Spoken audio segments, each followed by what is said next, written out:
Hello friends and welcome back to the garden. This video is going to be so fun because I am going to be taking these white cotton tea towels and I'm going to be dyeing them beautiful colors using only flowers from my backyard garden. Let's go.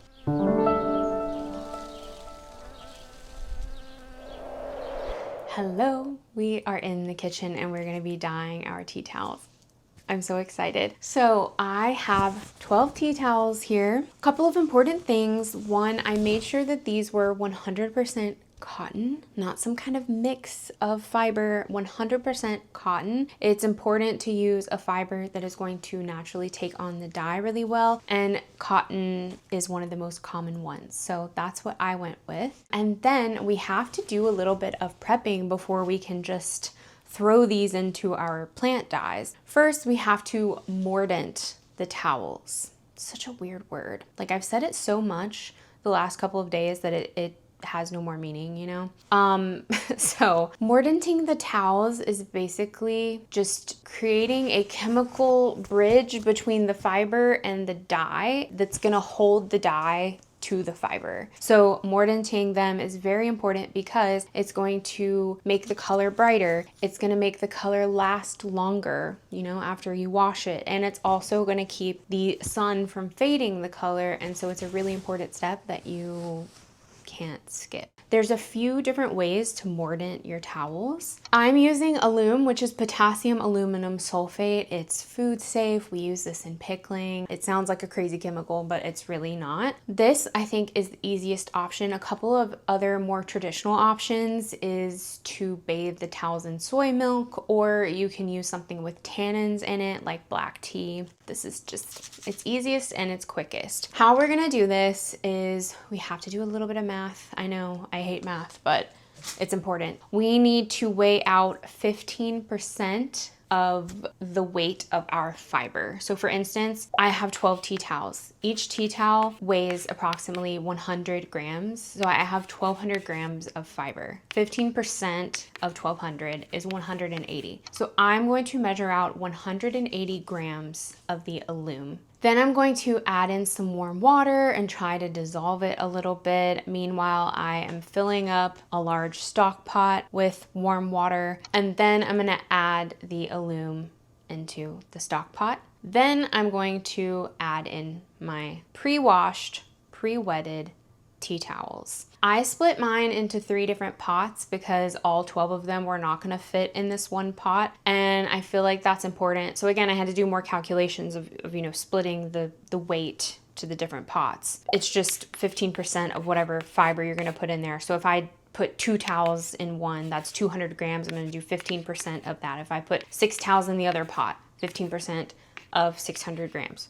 You get what I'm saying? You following along? It's hard to explain. So once you have your towels in the pot, make sure that they are able to move around freely. We don't want them super condensed and bunched up because we want them to mordant evenly. We want the alum to evenly coat all of the towels. So while these are in here, we are going to bring it up to a gentle simmer, not a boil, just a simmer. And we're gonna simmer these for about an hour. Meanwhile, we are stirring just a little bit just to kind of help coat the tea towels. After that, we're going to wring them out and let them air dry. Very important, we're not rinsing them. Don't rinse them, just wring them out and hang them up to air dry. I hung mine in my bathroom on my shower rod with hangers. Very efficient. Highly recommend doing that. While the tea towels were drying overnight, I went ahead and made my plant dyes. So I have 2 dyes here. First, I have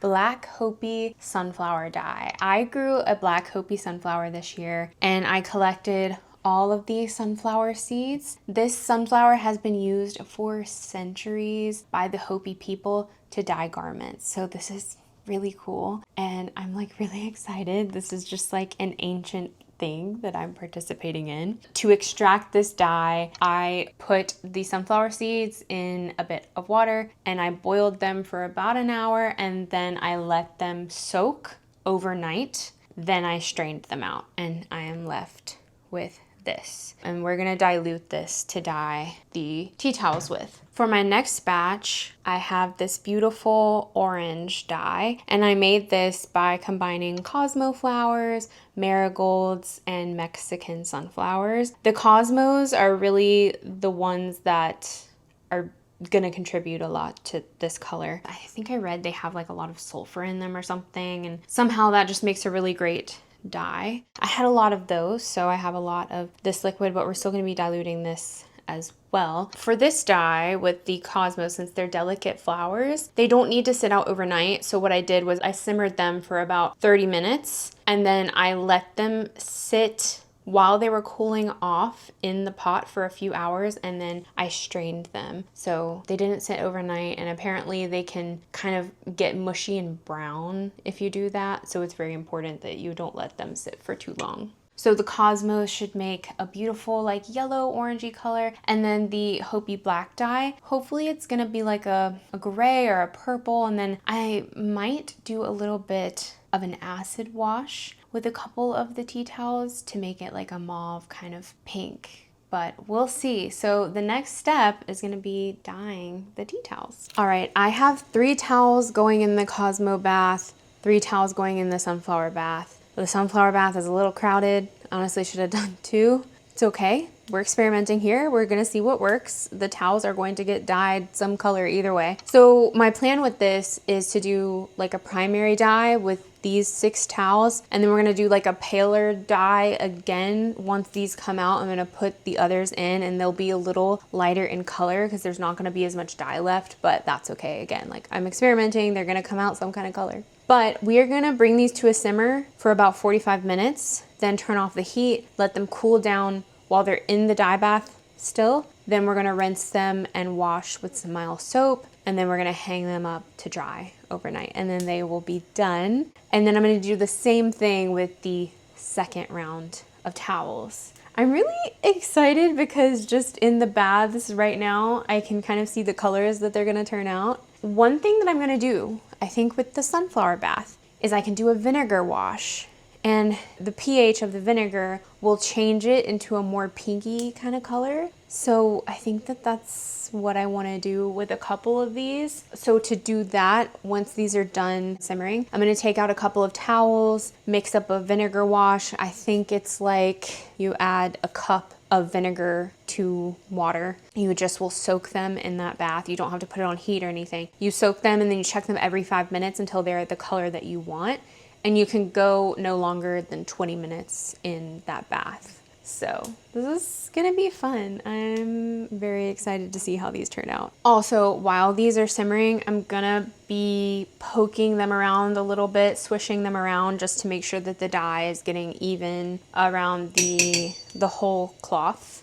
And so just a little bit of like a stirring, just to make sure that it's even. And we'll see how even it really is, because I don't even know if I mordanted right. I don't even know if that got even. I'm just really curious to see how even these turn out, because I don't know. Also, I would like to say this is so much fun, and I feel so witchy right now. Like, I feel like a kid again. Like, I don't know about you guys, but when I was a kid, I used to go outside and like pretend like I had a witch's brew. I feel like that again, because what do you mean I just went outside and collected bright beautiful flowers that I grew, and then I came in and made a potion, and now I'm dyeing towels different colors with it. That is so fun. I love it so much. My cloths are finally complete, and I can't wait to show you guys. I'm so happy with how these turned out. So after they were done simmering in the dye bath, I took them out, I wrung them out, I washed them with a gentle soap, and then I hung them out to dry. Then I did a second round with the remaining dye that was left in there. I knew that the second round they would come out a little bit lighter in color, and I was totally fine with that. And then I did try an acid wash with one of the sunflower towels, and it didn't really do anything. So that was like a bust. But okay, it's time to show you. So first, I want to show you the most impressive and my favorite one. This is from the first round of the Cosmo bath. This is such a beautiful yellow color. I'm so happy with this. It came out really even. I don't really see any splotchiness or anything like that. And honestly, it's more yellow than I thought it would be. I don't know what I was expecting. I don't know. I kind of thought it would be like a more pale yellow. Here's what I was expecting. So this is the second round, how that came out. And it came out just a little bit paler, a little more light yellow, still beautiful. Like the difference is pretty negligible. Honestly, it's not too much of a difference at all. How do I show this? Maybe like this. Yeah, it's not too different, but they're both such a beautiful shade of yellow. So I'm very excited with how these came out. I am going to be dyeing more things because I have so many more cosmos that are gonna bloom all the way until our first frost. And so I have to dye more things. I actually ordered a 100% cotton sweater from Quince, and I'm gonna dye that yellow because this is like the perfect fall kind of yellow. It's just a really natural yellow. I mean, that's the whole point, right? Okay, let me show you the sunflower ones now. So I'm not disappointed in the sunflower one. I guess I'm a little disappointed because my expectation was a little bit higher. I thought that I would get more pigment out of this, but after reading a little bit more, things that are dyeing with anthocyanins, first of all, they aren't that color fast. So this might fade a lot quicker than the Cosmos one. I learned a lot while kind of like researching through this. Anyway, let me just show you the results first. So this is the first one. This is from the first round, and it's a little splotchy. It didn't get very even, and you know what? That's okay. I think a lot of it had to do with I was cramming them in the pot because I didn't have that much dye, honestly. So yeah, got a little bit uneven, a little splotchy. Here is the second round. It's a lot paler, but it's still like this really pretty blush color. I would call this like a blush, like a cream blush, and it's still really cute. Very pretty. And here is like a side by side. I don't know if you can even really tell the difference. I don't know if there's much of a difference. It honestly looks a little white as I'm looking at it on the viewfinder, but let me hold up the white cloth just to show you. I think that this will kind of put it more into perspective. So here's what we started with, and here's what we ended up with. Very beautiful color still, like very subtle, and I am very excited about these. I'm just a little more excited about the Cosmo ones, mostly because I have more Cosmos that are coming in and I just like can't wait to pick them and to do this all over again because it is really fun. And one way that I'm going to take this a step further and probably dive into a new hobby that I don't need to be doing, I think I'm going to embroider some little things on here. I really want to use these tea towels as like dinner sets. What do you call that? Dinner napkins. I don't know.